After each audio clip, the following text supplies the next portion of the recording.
Okay, class, just so you know, I will be absent next week to file my divorce. Nobody cares. Okay, my fault. I worked so hard on my presentation, can I go first? Who's it about? Green Day? No, I'm giving you all Fs until you find a new topic. That's an epic fail, big bro. Okay, who wants to go first? Casey, did you finally work on your presentation? Yeah, but then my dog ate it. He ate a digital presentation? No, the Mad Lad ate my laptop, dog.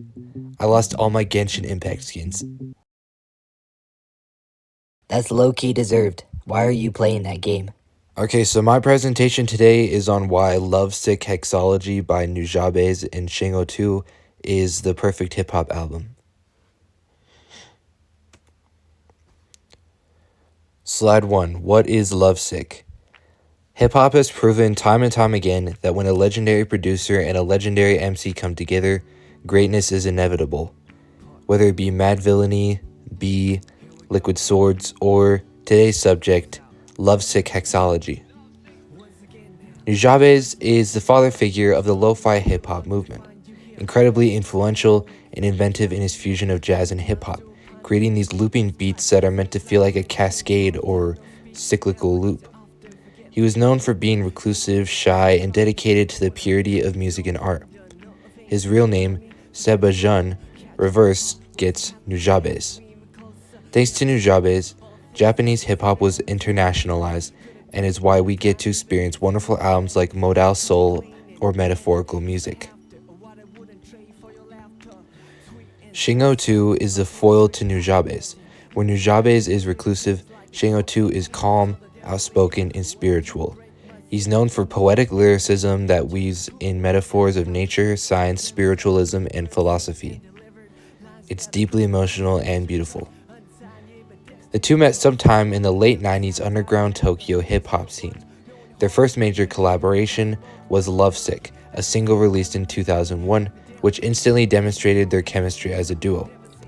The title, of course, being a play on Lovesick, a theme that will span and grow throughout the series. A follow-up Part 2 and Part 3 were released in 2002 and 2003 respectively, with Part 3 appearing on the album Modal Soul. In 2010, Nujabes tragically passed away in a car accident at just 30 years old. He left behind a massive catalog of unfinished beats, as well as mostly complete material, which was posthumously completed and released as Spiritual State in 2011. A handful in Nujabes' circle were sorting through his collection when the complete beats for parts 4 and 5 of Lovesick were discovered, revealing that he planned to continue the series with Shing02.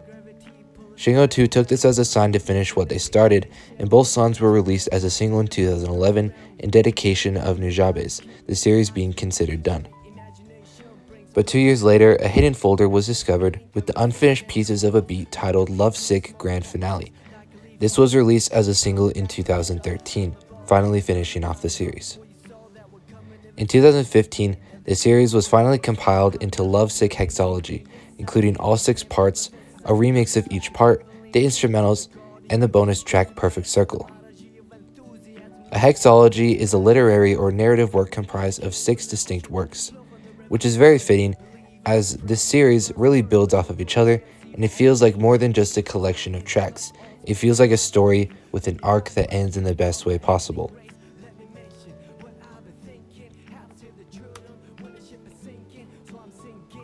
The Story of Lovesick, Part 1. I won't bore you by summarizing each song line for line, so instead let's look at each part from the big picture. Part 1 begins with infatuation and wholehearted love. The cover for the single is a dog being held in a person's arms, tied into the opening lyric, quote, "Lovesick like a dog with canine sensitivity." But it's also very symbolic of the unconditional, almost gullible love that a dog will give you. Part 2, while being presented as just as wholesome, begins to show the cracks in the foundation. Obsession and disconnect, waiting around to hear from the person endlessly, but pretending it's all okay. 2 of the most revealing lines in the song are an inversion of each other. The first one is, quote, "It's like the God in me saw the devil in you. I wanted to break myself in the worst way when I met you." And the second one is, quote, I am not a perfect being, yes I am, a man full of sin. It's like the devil in me saw the God in you. In the first line, he is gracious, seeing the faults of this person and forgiving them for it. Maybe even the flaws make them more endearing and humanize them. But the flip is what reveals it, as now the devil in him is idolizing the person, almost metaphorically worshipping them. The devil is below and the God is above, so it seems he's already broken himself in the worst way.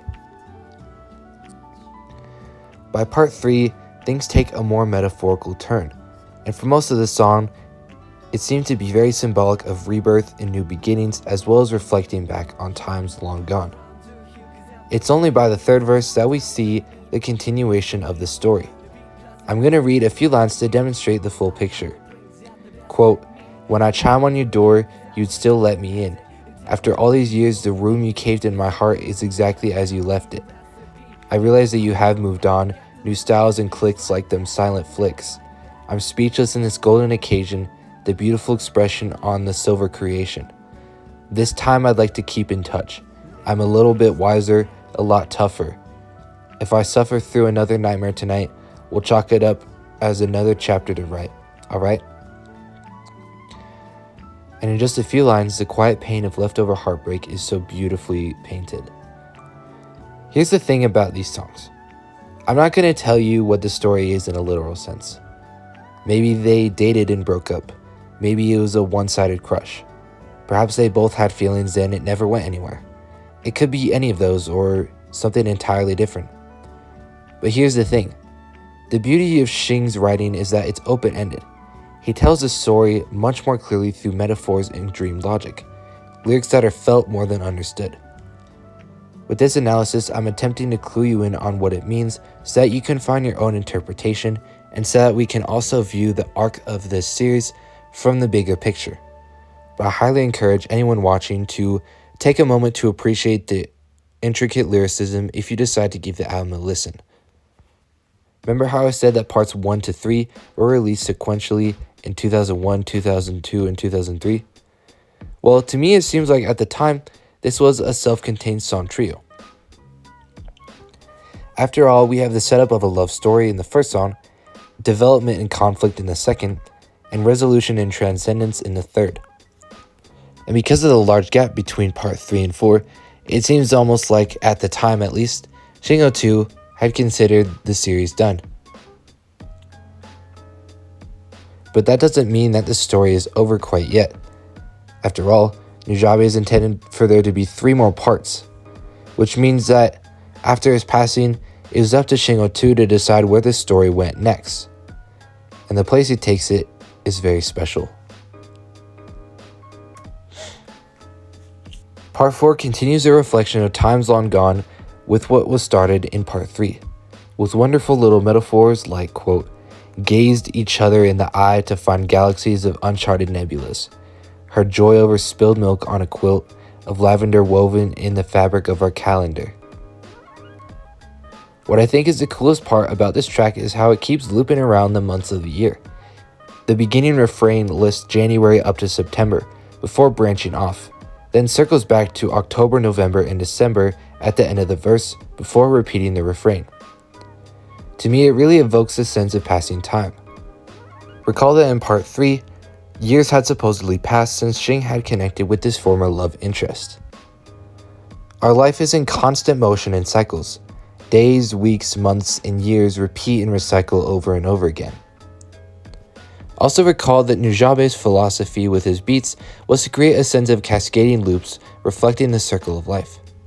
I wouldn't say it's too crazy to connect these two. Considering from this point forward that songs are written and dedicated to Nujabes, it would be perfectly fitting and quite clever to weave in a metaphor for cycles and circles in Shing02's own way. In part 5, the scope is fully turned on death and passing. Let me read a few more lines to demonstrate just the rawness of this song.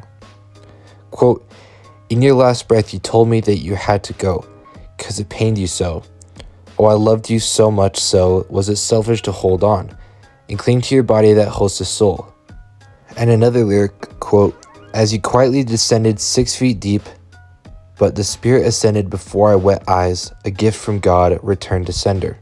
Though I like to pretend this never happened, I can turn around and see you laughing.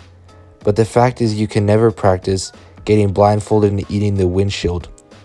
Endless field of shards of glass, this too shall pass, but reality bites, it says not so fast. Once again, I highly recommend taking the time to read and appreciate Shing02's lyricism throughout this series, because this is just another heartbreaking example of his ability to tell a story through metaphor, philosophy, and vignettes of memory. The song reflects on not one, but two deaths. Nujabes, of course, being the first one, but another was a beatboxer named Jeff Resurrection, who was a fan of Shing02.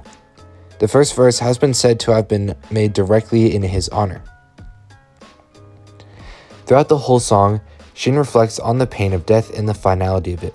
He reflects on moving on and preserving their memories, and remaining to love the beautiful souls of the ones long gone. In spirit, I think the song communicates the idea that nobody truly dies until they're forgotten, which is an absolutely beautiful sentiment and really adds a whole new layer to these posthumous tracks.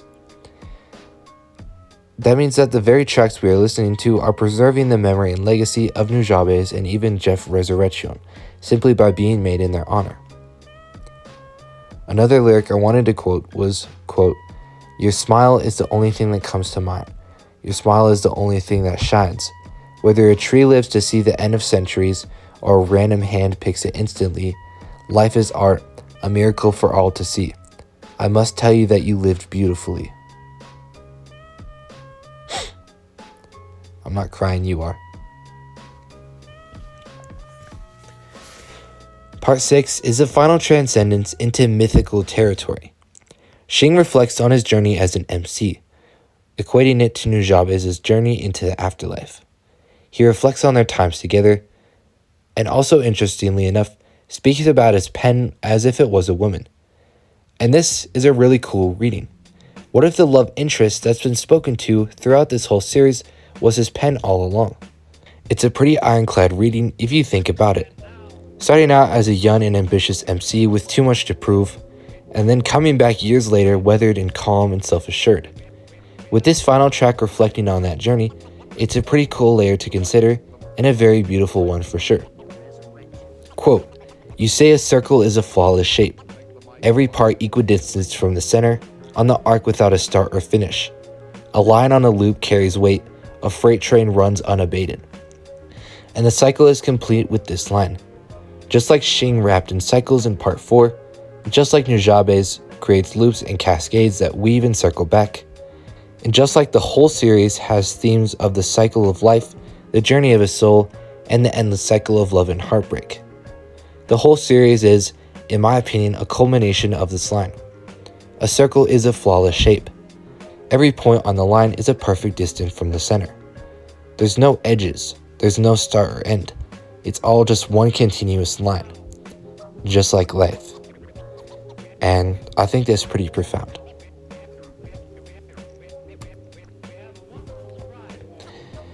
Putting it all together, Shing02 finished what he and Nujabes started. Not just in the most poetic and full circle moment, pun intended, but showcasing a journey as an MC himself over the years. While the beats remain consistent and repetitive, Shing grows as a person over them. The whole series is a character arc, metaphorically and spiritually. He begins as a young and naive man, and ends as someone harrowed, scared, but also wise, calm, and mature. So now I hope you can understand why I think this album is just hip-hop perfection. Not only is every beat wonderful and perfect, but so is Shing's rapping and character arc. I love an album that tells a story, and this is one of the best examples of that. In short, it's not just a spiritual journey, it's a real MC you get to watch over a span of well over a decade, as Shing02 matures and grows as an MC. Lovesick Hexalogy is a mythical communication between a legendary producer and a legendary rapper. It reminds me of something I heard about Mad Villainy.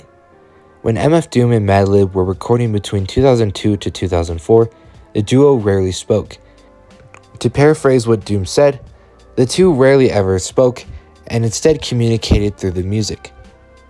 It seems that every great producer and rapper duo puts into physical form what the other is trying to communicate. The producer creates a landscape, allowing the MC a playground to flex their lyricism and tell a story, while the MC puts into words the emotions communicated through the beats. While not much is known about Shing02 and Nujabes' relationship while making the first half of the Lovesick series, it's not hard to imagine a very similar thing happened here to Mad Villainy. Even beyond the grave, it feels like the duo are communicating. Nujabes' soul is speaking until the very last beat of the finale.